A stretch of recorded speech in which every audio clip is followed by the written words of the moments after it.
Nah, saya coba ingin sharing sama teman-teman semua ada sebuah bagaimana sih strategi bisnis di era digital saat ini ya.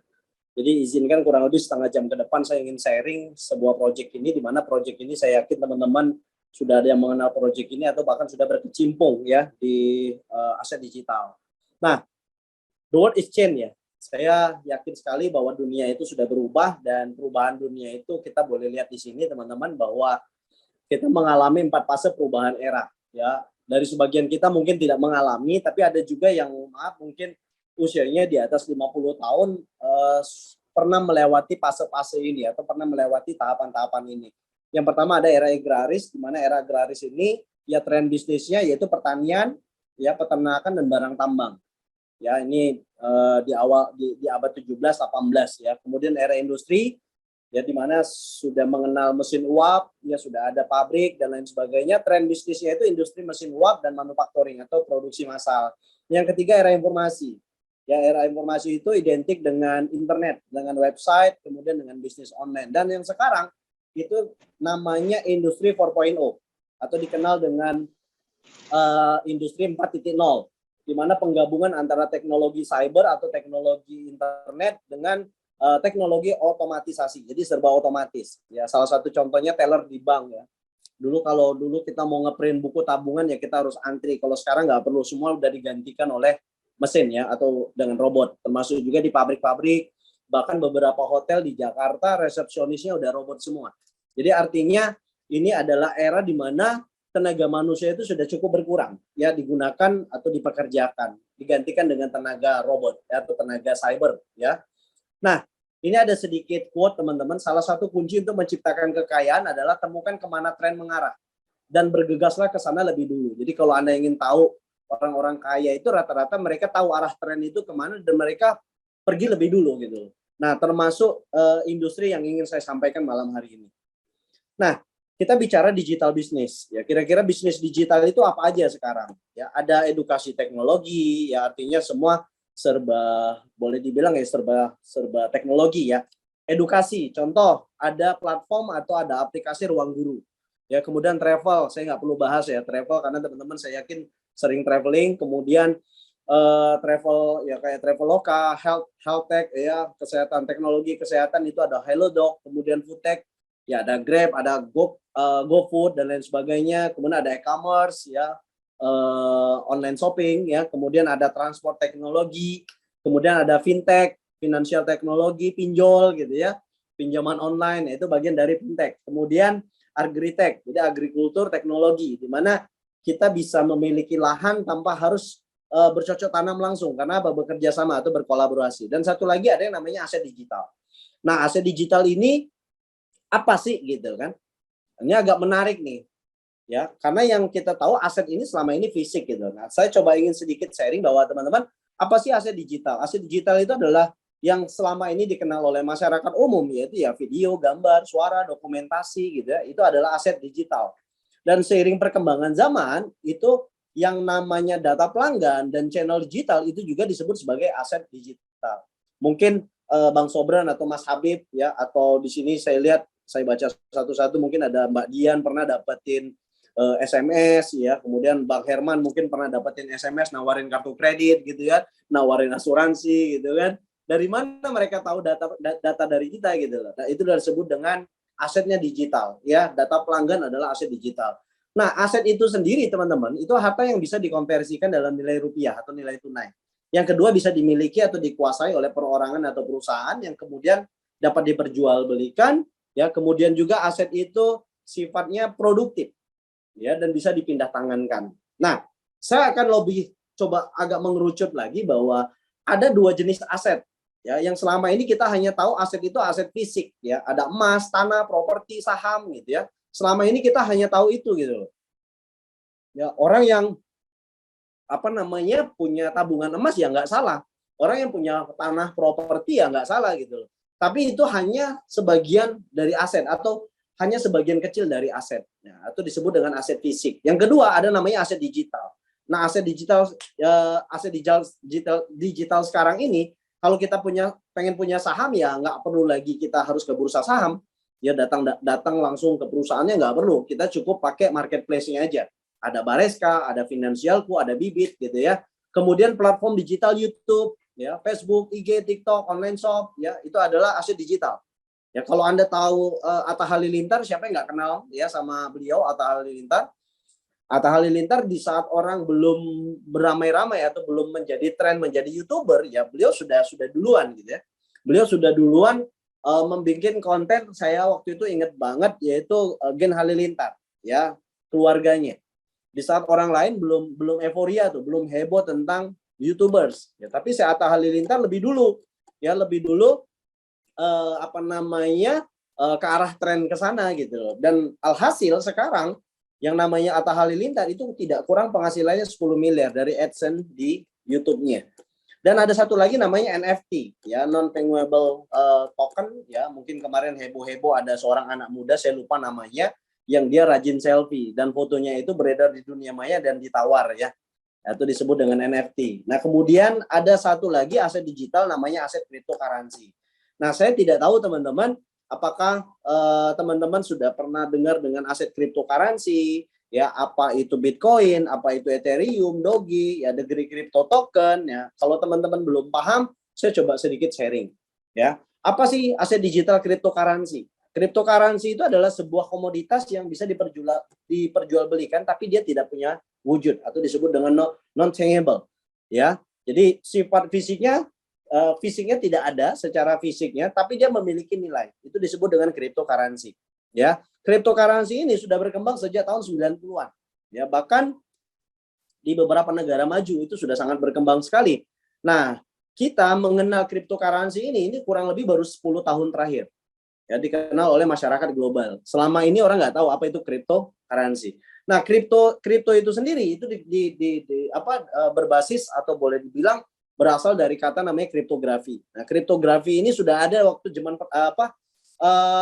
Perang Dunia Kedua, waktu Jerman mengirimkan pesan, ya, ke sesama pasukannya, itu menggunakan sistem namanya sistem kriptografi. Dan kriptografi ini dikenal dengan kode Morse, ya, kode-kode yang harus dipecahkan dan itu tidak bisa pihak musuh yang baca, ya, dan itu sudah dipakai oleh Jerman waktu Perang Dunia Kedua.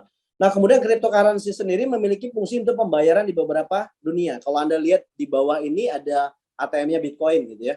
ATM-nya cryptocurrency. Jadi beberapa dunia itu sudah bisa menjadi nilai tukar. Ya, di Indonesia saja mungkin butuh beberapa tahun ke depan baru bisa menjadi nilai tukar, ya. Kemudian cryptocurrency sendiri menggunakan sistem namanya blockchain. Nah, ini yang menarik, teknologi blockchain, teknologi buku besar, ya, teknologi untuk menyimpan data yang berbasis kriptografi. Artinya tidak gampang untuk di-hacker, ya, tidak gampang untuk dipecahkan. Karena memang yang namanya blockchain, ya, dia buku untuk mencatat semua transaksi yang ada. Kemudian cryptocurrency memiliki stabilitas harga di exchange, tingkat permintaannya, kemudian keamanannya, likuiditas, dan terdesentralisasi. Ya, terdesentralisasi ini artinya tidak ada pihak-pihak tertentu yang menguasai atau memonopoli dari produk blockchain itu sendiri. Ya, why cryptocurrency? Nah, ini yang menarik. Ya, kalau biasanya kita punya aset itu fisik, ya, sekarang kita coba memiliki aset digital. Nah, kenapa harus cryptocurrency? Yang pertama, ya, pengelolaannya mudah. Cukup menggunakan gadget, baik dari memperolehnya, memindahkannya, dan menyimpannya. Jadi cukup menggunakan gadget saja. Ya, yang kedua liquid, ya. Liquid ini artinya tanpa batas, ya, lintas batas. Anda mau transfer kemana aja. Berbeda dengan barang fisik. Dan menariknya juga liquid ini contoh, kalau Anda punya sertifikat tanah atau Anda punya emas gitu, di tengah malam Anda butuh dana segar gitu. Anda mendadak butuh dana. Otomatis Anda tidak gampang menjualnya. Ya, kalau Anda punya surat tanah, contoh Bang Herman gitu ya, Bang Herman Sunandar punya sertifikat tanah gitu, tapi butuh duit malamnya. Pertanyaannya mau jualnya kemana gitu kan?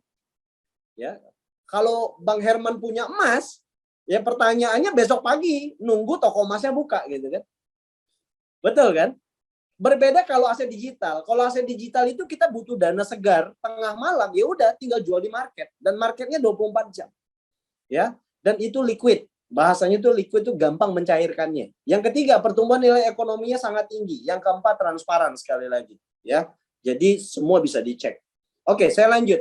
Nah, pendapat para ahli tentang cryptocurrency. Ya, baru-baru ini heboh, ya, Doge terbang. Ya, siapa yang punya Doge sekarang? Ya, Elon Musk. Ya, Elon Musk salah satu pengusaha raksasa, ya pemilik dari Twitter, itu sudah mainnya cryptocurrency. Ya, yang kedua Rich Dad Poor Dad, ya pengarang buku Rich Dad Poor Dad, Robert Kiyosaki. Ya, itu juga menyarankan cryptocurrency. Ya, bahkan dia di cuitannya gitu lah, mendingan beli Bitcoin daripada investasi di properti. Artinya cryptocurrency ini sudah membuka banyak mata pengusaha besar ya atau pengusaha-pengusaha raksasa untuk memilikinya bahkan menyimpannya. Kemudian ada presiden ya Rusia, ya El Salvador, kemudian negara-negara lain. Dan makin ke sini makin banyak sekali orang-orang yang menganggap bahwa cryptocurrency itu adalah sebuah komunitas yang harus dimiliki oleh setiap orang, ya. Oke, saya lanjut. Nah, bagaimana sih meraih keuntungan dari aset kripto? Nah, kami memperkenalkan sebuah cryptocurrency karya anak bangsa, teman-teman, dan mudah-mudahan teman-teman klik malam hari ini melihat ini sebuah peluang ya. Nah, nama perusahaannya itu PT Konakami Digital Indonesia. Ya, kantor pusatnya alhamdulillah kebetulan di Palembang, di kota saya. Ya, kantor pusatnya di Palembang dan perusahaan ini secara legalitas itu sudah komplit banget. Ya, Anda boleh lihat di sini ada NPWP-nya, ya di sini ada SIUP-nya, kemudian izin komersial operasional, ada Kominfo, kemudian dari Haki ya hak ciptaan, ya kemudian ada nomor induk berusaha dan lain sebagainya. Ini lengkap, sangat lengkap sekali. Ya, jadi legalitas perusahaan ini bukan main-main dan ini perusahaan putih, bukan perusahaan abu-abu atau maaf dalam tanda kutip money game, bukan. Ya, ini perusahaan yang betul-betul berbasis cryptocurrency, ya. Nah, perusahaan PT Konakami Digital Indonesia, ya ini CEO-nya adalah seorang anak muda bernama Dobi Lega Putra. Ya, saya boleh bilang ini anak muda yang sangat brilian idenya, ya di mana beliau membuat sebuah software dan membuat sebuah komunitas cryptocurrency, ya yang disebut dengan DCT. Nah, Dobi ini kembali lagi seorang anak muda dan waktu diresmikan atau waktu perusahaan ini pertama kali rilis itu langsung boleh dibilang dihadiri oleh Wamen, wakil menteri, ya Dr. Jeffrey Sambuaga yang kemarin habis acara di Bali, ya kalau nggak salah masih acara nih, ya kemarin sama hari ini kalau nggak salah masih acara di Bali, yaitu acara sekumpulan orang-orang mengenai tentang blockchain. Ya, itu pada kumpul semua di Bali ya beberapa hari terakhir termasuk hari ini ya kalau nggak salah. Nah, ini beliau bersama CEO bersama Wamen ya Wakil Menteri Perdagangan. Oke, nah DCT sendiri ya atau Degree Crypto Token ya di bawah naungan PT Konakami Digital Indonesia ini itu secara boleh dibilang sepak terjangnya di Indonesia lah ya. Sejak kena pajak kembali lagi ya kripto ini sudah legal. Tapi kembali lagi tidak semua kripto legal di Indonesia. Ini data saya.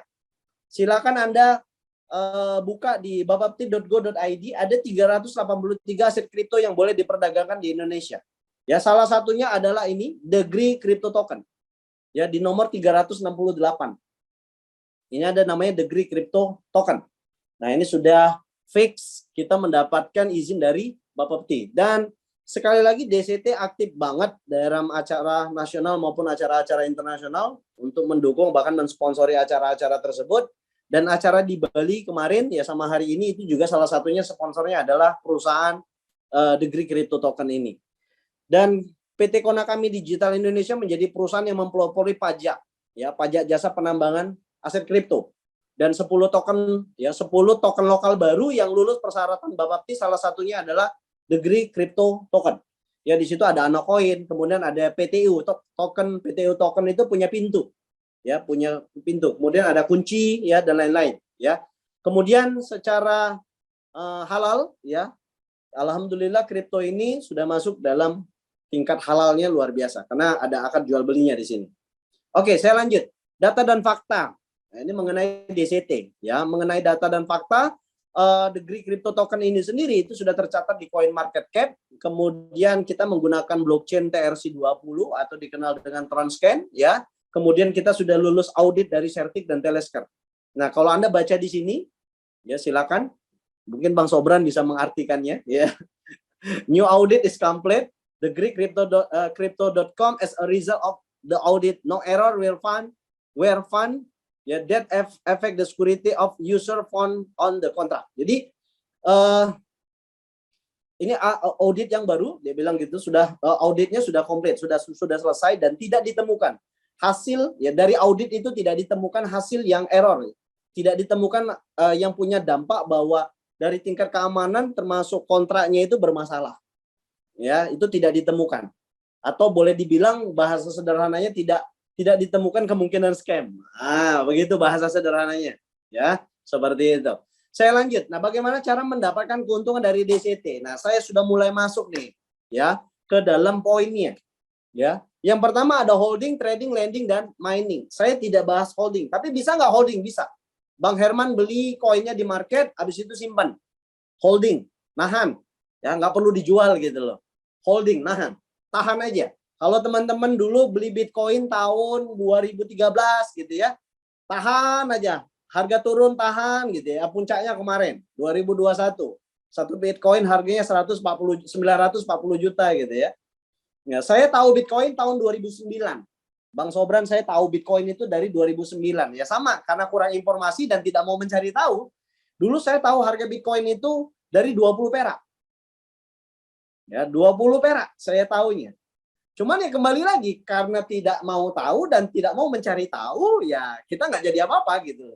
Cuman hanya penonton saja gitu kan. Tapi orang-orang yang dulu mengambil peluang itu tuh luar biasa. Kaya raya. Teman saya di Jakarta kaya raya. Bahkan asetnya udah puluhan bahkan ratusan miliar. Dan itu luar biasa. Itu sistem holding. Jadi beli nahan aja. Ya, beli tahan. Karena apa? Sekali lagi kripto itu bukan seperti forex. Kalau forex berlaku dua arah. Kalau kripto itu berlaku satu arah. Ya, simpen aja. Koinnya nggak hilang, cuman value-nya, nilainya yang turun. Tapi kalau trading forex, teman-teman salah masuk market atau salah mengeksekusi baik buy atau sell, ya Anda siap-siap jadi siap-siap modal Anda hilang atau dikenal dengan margin call. Ya, kalau di yang namanya kripto tidak ada seperti itu. Yang kedua trading, boleh ngambil ujung lah kalau bahasa Palembang ya. Ngambil selisih. Ya, beli pagi kalau harganya turun, siang harganya naik jual. Boleh. Boleh. Ya. Boleh, kita ngambil ujung aja, ya. Kemudian yang ketiga lending. Biasanya lending ini kita memanfaatkan platform pihak ketiga, dan yang keempat mining. Ini yang saya coba sharing sama teman-teman. Di mana mining ini Anda nggak perlu pinter trading, ya. Anda nggak perlu punya skill trading, tapi Anda bisa mendapatkan hasil miningnya, hasil nambangnya. Ya, jadi kita ngehold juga, tapi dari koin yang kita hold itu menghasilkan koin-koin baru. Nah, itu disebut dengan mining ya, kurang lebih seperti itu. Nah, mining ya kita memakai konsep POS. POS ini proof of stake ya, yang kita adopsi dari Ethereum. Ya, nanti saya jelasin. Ya, disebut dengan staking. Jadi proof of stake ini adalah konsep dalam menambang. Ini apa bedanya? Ada yang bilang gini, Bang, apa bedanya nambang kripto itu menggunakan VGA atau RIG? Ya, kalau VGA atau RIG kembali lagi, Anda butuh listrik, Anda butuh ruangan AC, ya, Anda butuh tempat yang memadai gitu. Kalau mati lampu kayak di Liwa kan sering mati lampu tuh sama tulang bawang gitu kan. Ini bahaya gitu loh. Ya kan, Anda harus siapin genset. Kalau mati tempat Anda mati lampu, otomatis VGA-nya mati dan tidak bisa nambang.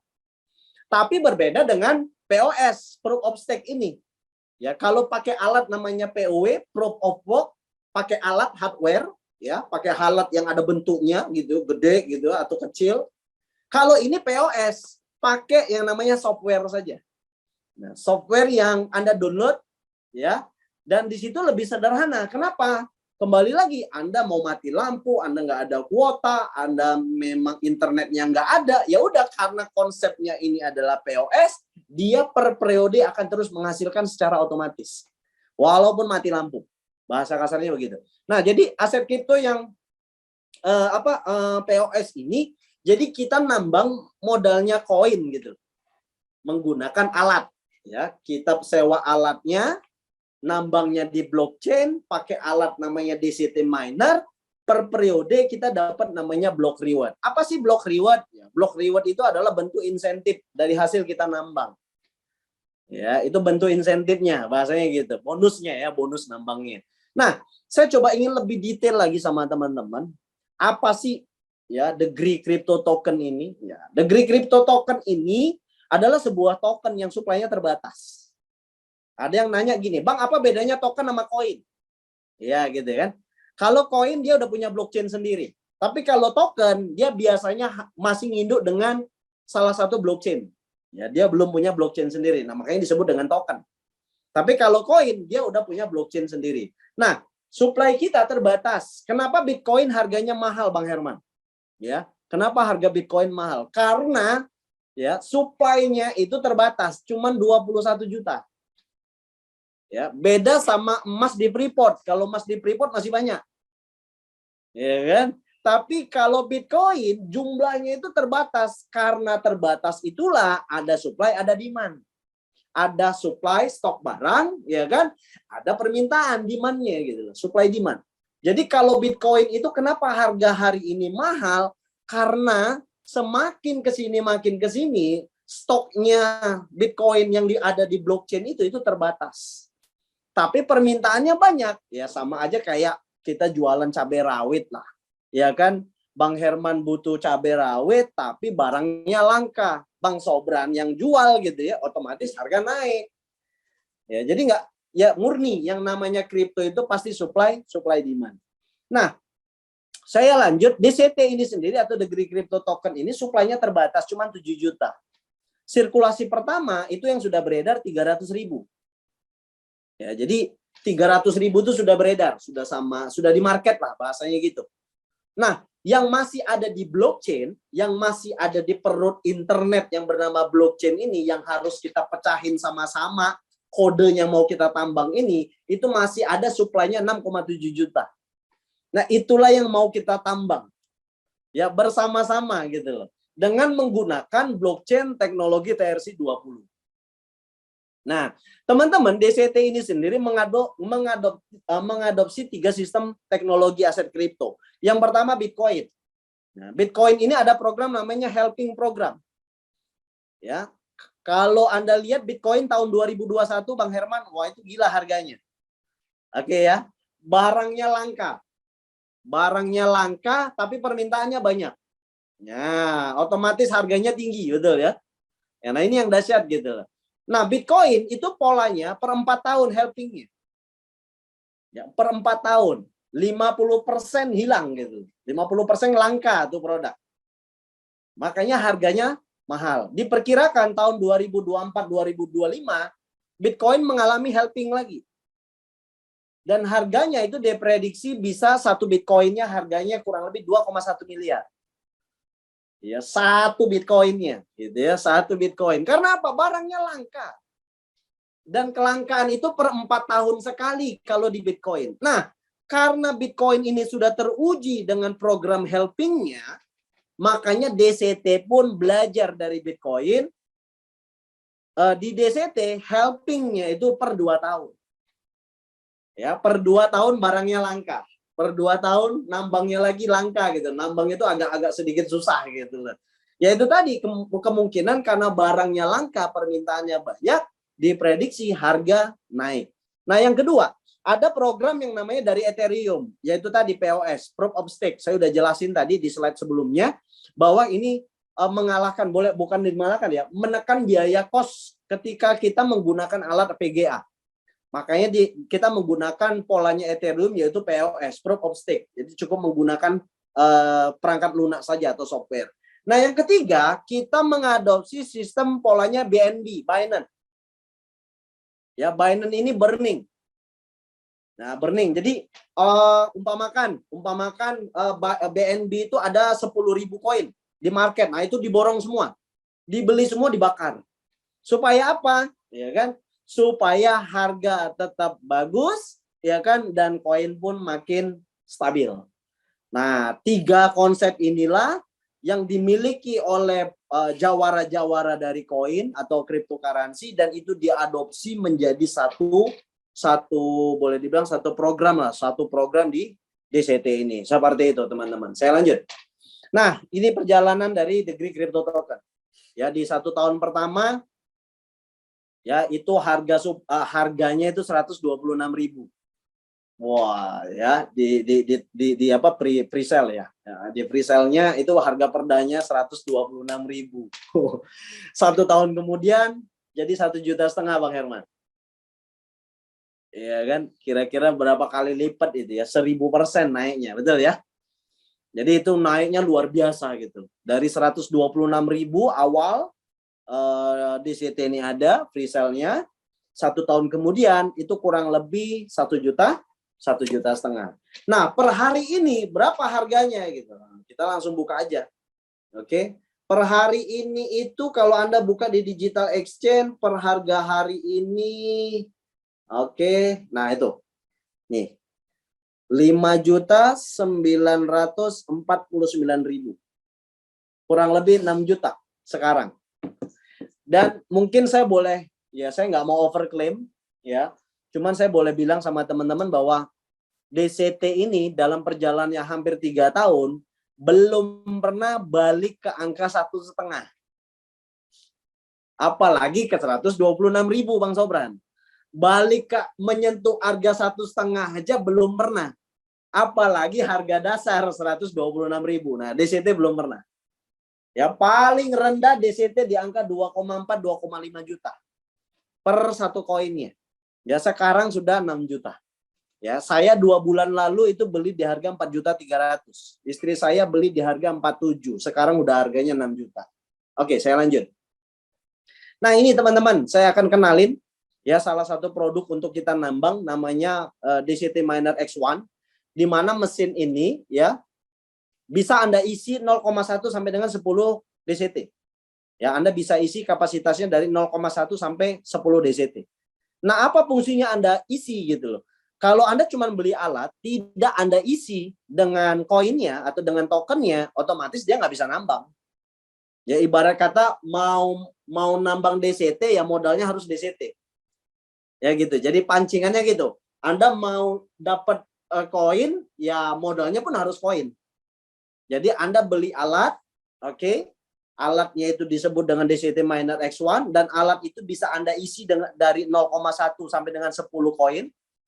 Maksimal loading Bang Herman, Bang Sobran, ya Mas Habib, maksimal loading itu per 8 hari. Per 8 hari keluar hasil nambangnya. Hasilnya. Oke, dan 8 hari itu hak Anda. Anda mau masukkan lagi untuk nambahin modal nambangnya, atau Anda mau jual ke market. Ya, dan marketnya sudah ada 24 jam ready. Dan maksimal loading alat ini itu 90 hari atau 3 bulan. Jadi 3 bulan mesin ini bekerja.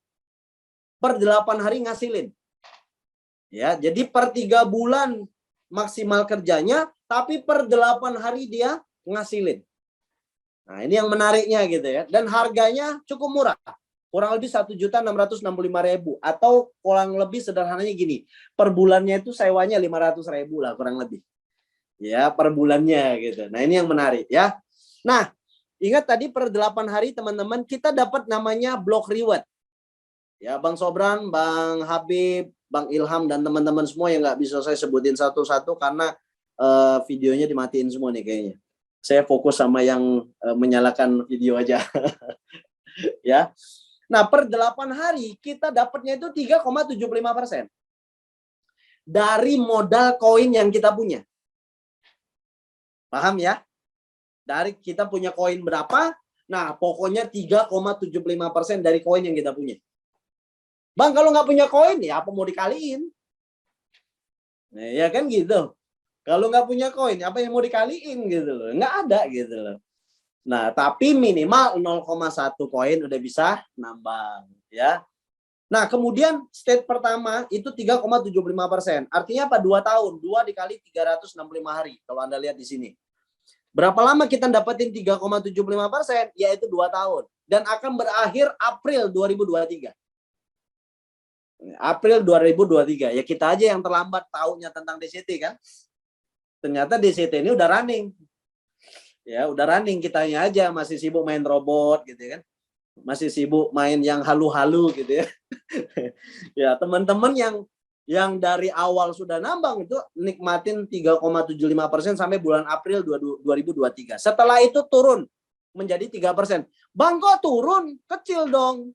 Nah itu kalau Anda nggak nyimak. Kalau Anda nyimak tadi yang saya bilang, Bitcoin itu helpingnya per 4 tahun. Betul? Kalau di DCT, helpingnya per 2 tahun. Makanya makin kecil presentasinya. Karena apa? Barangnya makin langka.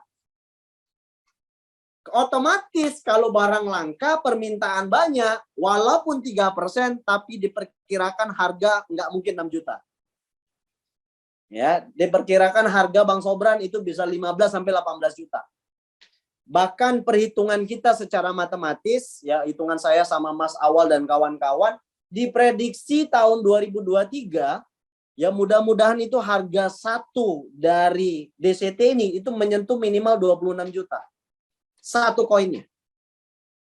Yo, ngeri nih. Ya, mudah-mudahan nggak tertarik. Kalau tertarik nanti kayo galo. Nggak, bercanda ya. Oke, nah kemudian state pertama 3,75% selama 2 tahun, state kedua 3% selama 2 tahun, turun lagi 2,5%, turun lagi 2%, turun lagi 5%, sampai 7 state. Artinya apa? Kurang lebih 14 tahun. Diperkirakan, ingat ya, Bang Mas Habib, Bang Herman, Bang Sobran, dan teman-teman yang lain, Pak Joko, ya, diperkirakan 6,7 tadi supply-nya itu akan habis 14 tahun ke depan. Itu kalau habis, ya kan itu hanya perkiraan.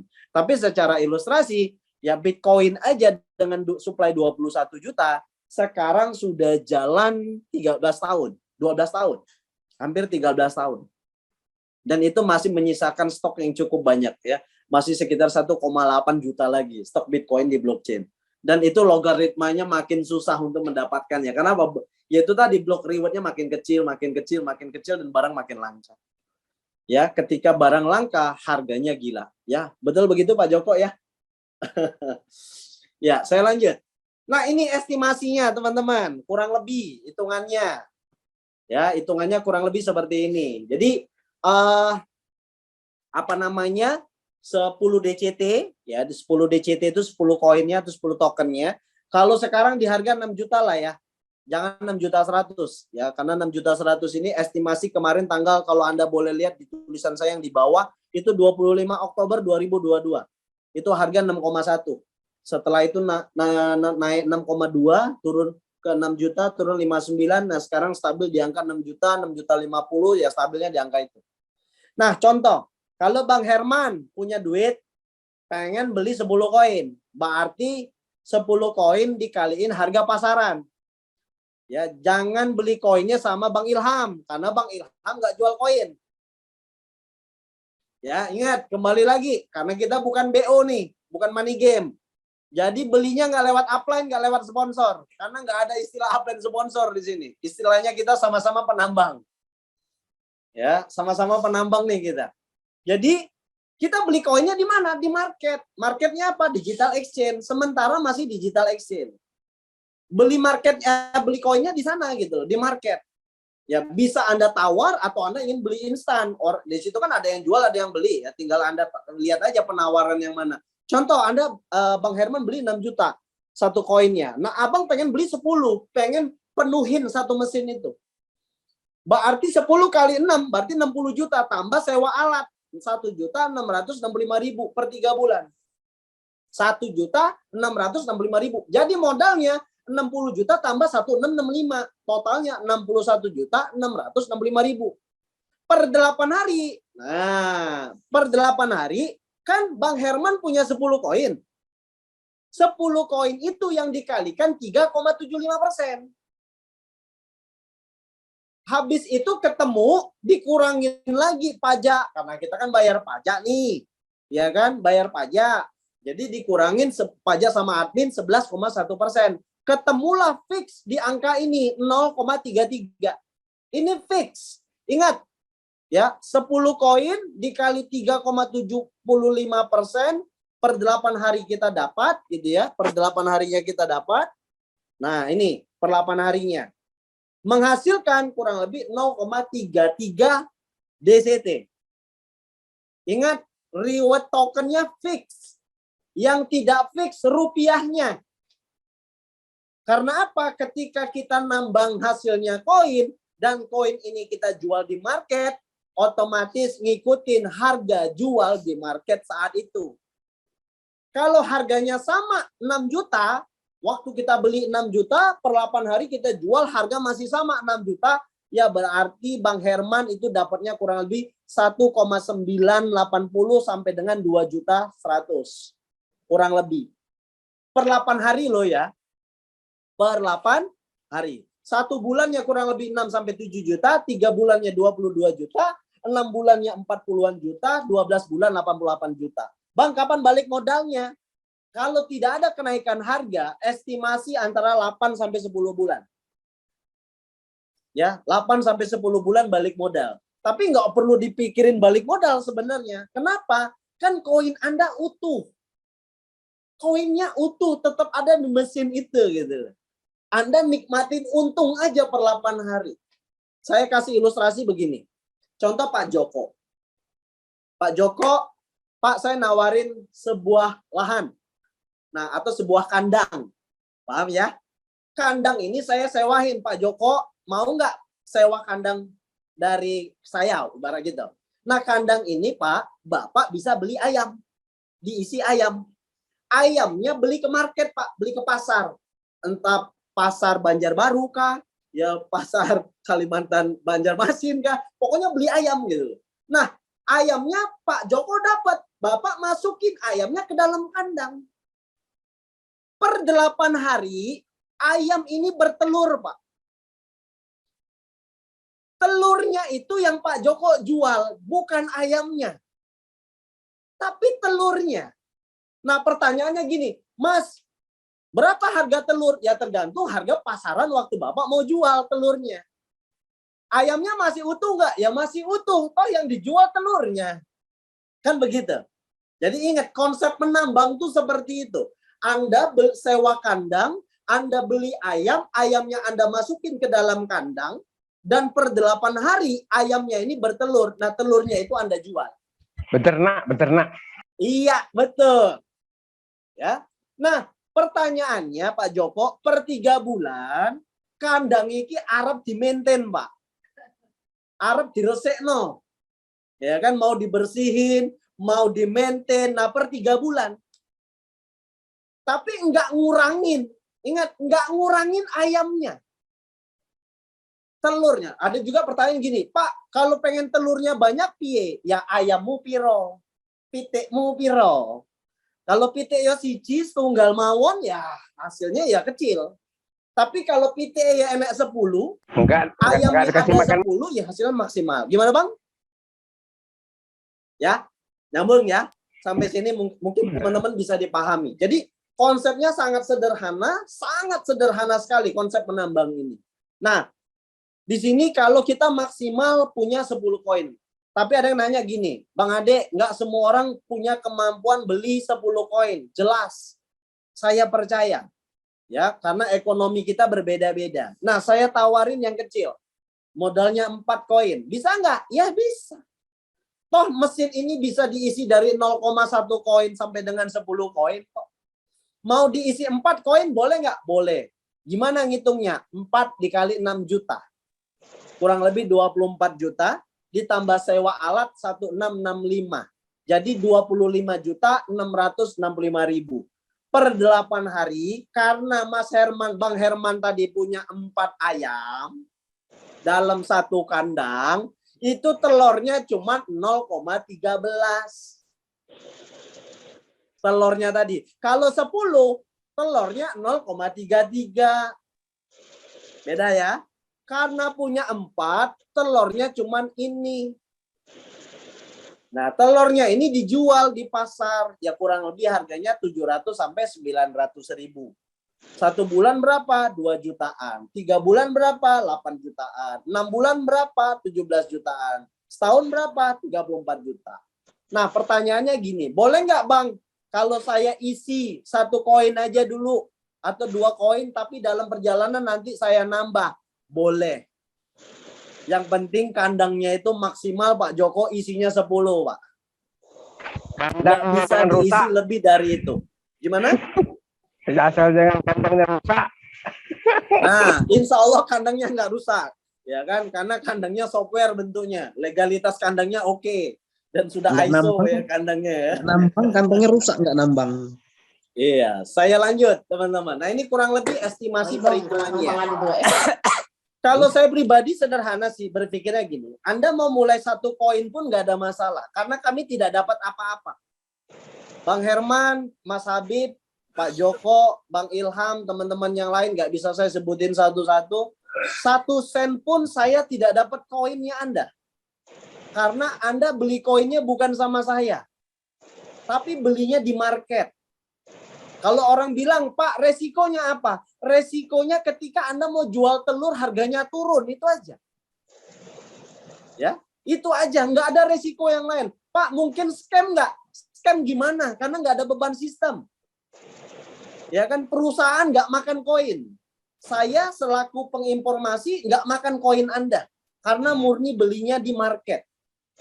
Nah, seperti itu. Jadi, insya Allah kalau kemungkinan scam, ya saya bilang kecil kemungkinan. Apalagi ya DCT ini sudah di smart kontrakkan. Nanti saya tunjukin semua sama teman-teman. Saya lanjut. Nah, ini peraturannya. Jadi peraturannya kalau teman-teman punya 10 koin, Pak boleh nggak modalnya ditarik? Boleh. 6 koinnya. 4 koinnya jangan ditarik. Karena apa? Dikunci secara otomatis. By system. Ya, jadi dikunci secara otomatis by system.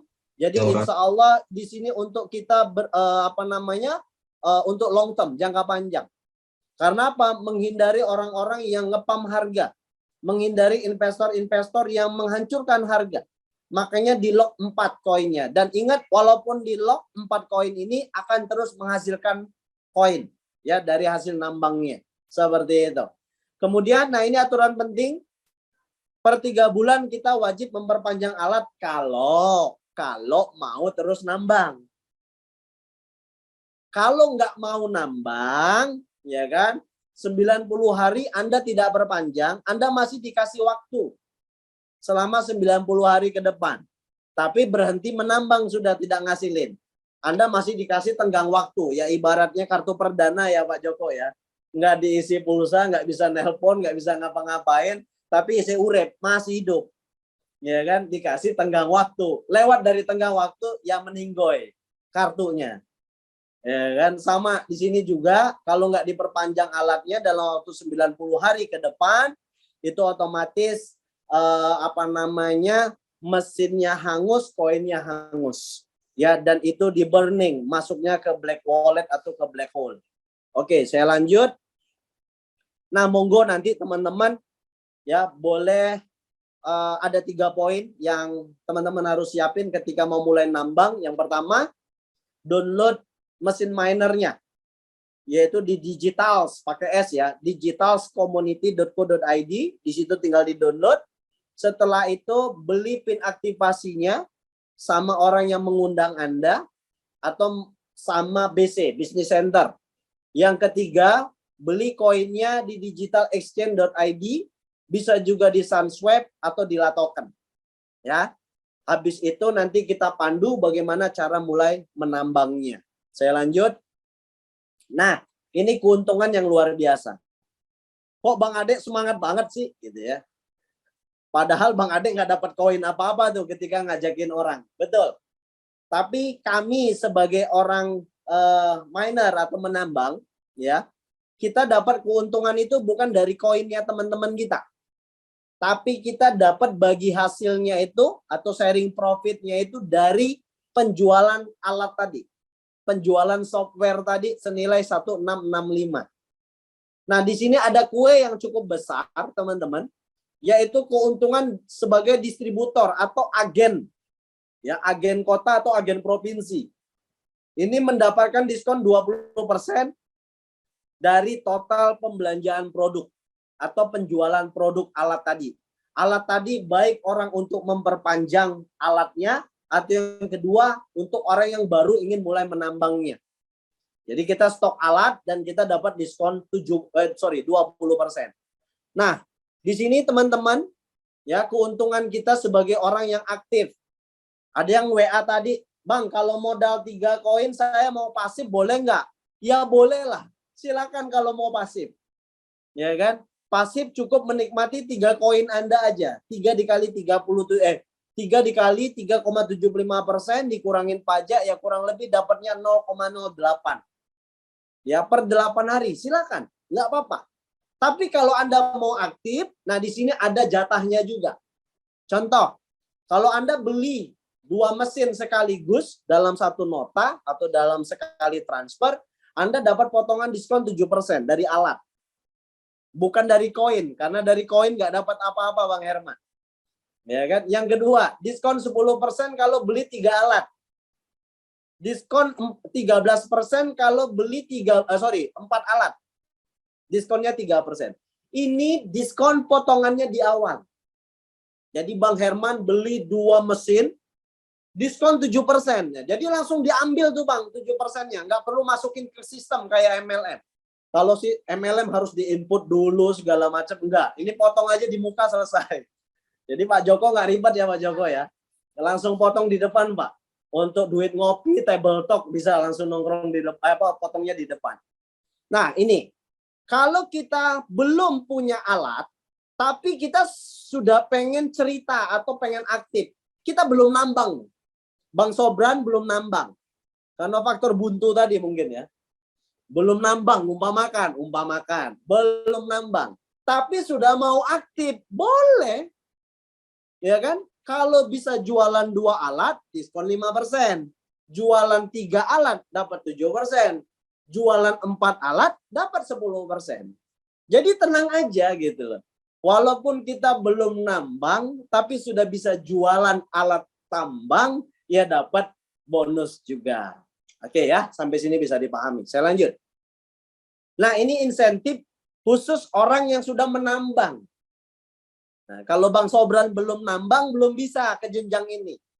Tapi bisa ke sini aja. Nih, reseller. Bisa dia ke sini. Tapi bagi yang sudah mulai nambang, dia bisa ada jenjang karir. Contoh, Pak Joko penjualannya 1 bulan 25 juta. Alat ya Pak Joko ya. Alat nggih. Bukan koin. Karena koinnya nggak beli ke kita, kalau belinya ke market. Oke. Ada omset 25 juta rupiah per bulan. Berarti Pak Joko dapat 9%, Pak. Ya, dapatnya 9%. Kalau total penjualan tim Pak Joko, bukan penjualan Pak Joko pribadi, ya, tapi penjualan grup mencapai 150 juta per bulan, dapat tambahan 6%. Jadi totalnya sudah 15%. Dengan syarat belum ada leader ambassador atau nasional ambassador dengan peringkat yang sama. Kalau peringkatnya sama, dia ke break. Ya, dia ke break. Kurang lebih seperti itu. Nah, kemudian ketika omsetnya 500 juta, sekali lagi 500 juta ini bukan omset sendiri, tapi omset tim. Ya, nggak perlu di kedalaman berapa, ya kan? Minimal ada 3 jalur aktif aja. Anda punya omset 500 juta, otomatis Anda brand ambassador dapat tambahan 5%.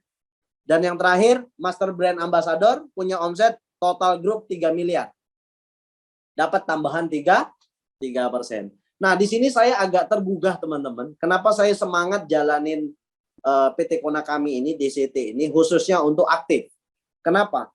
Karena saya punya pengalaman cukup lumayan lama di per MLM-an, ya, di dunia multi level marketing. Mohon maaf, saya bukan maksud menggurui. Saya di MLM itu dari tahun 2003. 2003 itu kalau sekarang ya sudah hampir 20 tahun. Ya, saya pernah di insurance juga. Ya, saya pernah di insurance juga, closing sekali makannya bisa sampai 5 tahun gitu kan, bisa. Ya. Dari perjalanan pengalaman itu saya belajar dari dunia networking atau dunia MLM. Nah, di mana kalau MLM kita harus terus ciptakan omset. Betul ya Pak ya, Pak Joko ya? Kalau MLM itu harus ciptakan omset. Omsetnya dari mana? Dari orang yang join baru atau yang kedua dari repeat order. Nah, pertanyaannya kalau di MLM tidak semua orang mau repeat order. Nah, ini kesulitannya. Ya kan? Maaf kalau skincare gitu, repeat ordernya di mana? Iya kalau cocok. Kalau nggak cocok dia nggak repeat order. Ya, itu kelemahan kita di produk. Belum lagi maaf produk-produk persaingan kompetitor ya, produk-produk saingan gitu ya, kompetitor. Nah, itu akan sulit lagi kita untuk mendapatkan repeat order. Nah, di sini saya berpikir, oh, kalau di sini kita ada namanya auto RO. Kenapa saya bilang auto RO, teman-teman? Contoh, Bang Herman. Bang Herman kerja bulan pertama, bangun jaringan, bangun tim. Kerja bulan kedua, bangun jaringan, bangun tim. Bulan ketiga kerja, bangun jaringan, bangun tim. 3 bulan aja. Udah stop, Bang Herman. Nggak perlu ngapa-ngapain, pensiun. Kenapa saya bilang pensiun? Karena omset Bang Herman di bulan pertama akan berulang di bulan keempat. Karena orang memperpanjang mesin. Dan ketika orang memperpanjang mesin, otomatis Bang Herman akan dapatkan insentif yang sama seperti bulan pertama. Otomatis. Nah, bulan kedua akan memperpanjang alat di bulan kelima. Bulan ketiga akan memperpanjang alat di bulan ke-6. Bulan keempat akan memperpanjang alat bulan ke-7. Bulan kelima memperpanjang alat di bulan ke-8. Bulan ke-6 memperpanjang alat bulan ke-9. Bulan ke-7 memperpanjang alat bulan 10. Bulan 8 memperpanjang alat bulan 11. Sampai kapan? Sampai dia berhenti nambang. Tapi selagi dia masih nambang, apalagi sesuai state-nya kita tadi, 14 tahun, berarti Pak Joko bisa nikmati bonus insentif itu selama 14 tahun tanpa putus. Dan itu auto RO terbaik menurut saya. Ya kan? Tanpa harus jualan produk, tanpa harus ngejar-ngejar. Mas, jangan lupa ya order produknya. Enggak. Mas Habib, kalau 3 bulan lagi mesinnya mau mati sama Pak Joko, mau mati alatnya, palingan ngebel saya. Mas Ade, alat saya udah mau habis, mau perpanjang. Betul? Dan itu menarik sekali. Karena apa? Enggak diperpanjang alat itu, enggak nambang. Ketika enggak nambang, enggak entuk sing 8 dino. Enggak dapat yang 8 hari. Iya toh? Enggak dapat 8 hari, ya kembali lagi resiko ditanggung masing-masing, ya kan? Nah, ini kenapa membuat saya sangat excited sekali sama ini punya program, punya plan yang pasti saya sudah melihat di sini luar biasa. Ya,